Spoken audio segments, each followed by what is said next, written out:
Quickly go to Lee in Bedford. Hello, Lee. Talk to Dr. Renee. Hi, Lee. Hello, Kevin. Hello, Renee. I think I spoke to you about 2 years ago. You did. And I was in a worse place. I was going through my cancer. You were going through cancer treatment, I remember, yeah. How are you doing? I remember too. How are you doing?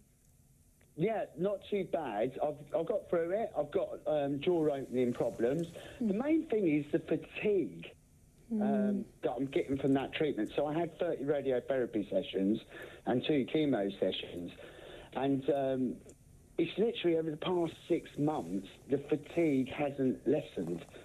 So a year ago, I was sort of like sleeping for about 4 or 5 hours each afternoon. Now I'm doing about sort of 2 or 3, but it hasn't really improved over the past 6 kind of months. When did your treatment finish? That was in March 2022. Okay, so it's been some time. I mean, look, it's difficult, isn't it? Your body takes a real beating when you have either chemotherapy or radiotherapy, and you've had both. You've been through an awful lot. So I think the only thing I would say is you've got to be guided by your body, to be honest with you. There's no magic solution to this.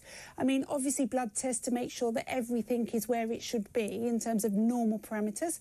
Check your testosterone, because obviously as men get older, their testosterone drops off, and that can cause fatigue. I would always do that. Check your thyroid to make sure that's not been damaged with your treatment, because they can be quite sensitive and that can make you feel tired. And then make sure you're getting a good whole food cooked diet with all of the nutrients that you need, and maybe some supplements too, vitamin C, magnesium, those kind of things. All right, Lee? You see, because I'm a personal trainer, I must miss that. And that's why I can't understand why I've still got the fatigue. So I'm up with my nutrition, I'm exercising, I'm pushing through now to 10 classes per week, which I teach. I think it's harder for people like you, Lee. I need then the rest at the other end. But I think it's harder for people like you, because you are all over that, and your body has been obviously your tool that you use for work. You've been through an awful lot, and it's very hard to accept that it's not doing what you want it to do. Do you think it's just that? I mean, because I've got a consultation next week with my consultant and the cancer team.